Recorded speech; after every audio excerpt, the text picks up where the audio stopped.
Agora aqui hoje fazer uma língua. Então, botei aqui colorau, chimichurri, pimenta cominho, açafrão, caldo de carne em pó, pimenta calabresa,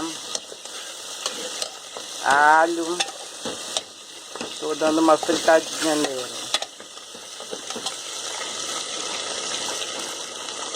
Agora eu coloquei cebola, tomate e pimentão. Ó. Agora eu coloquei água, bem pouco, não muito, ó. Aí vou colocar a batata para ver como é que fica, bem gostoso. Olha, vou tampar a panela. Aqui tô cozinhando arroz.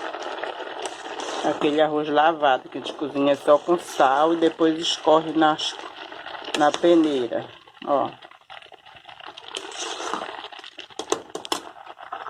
Batata e cenoura eu vou colocar na língua, ó.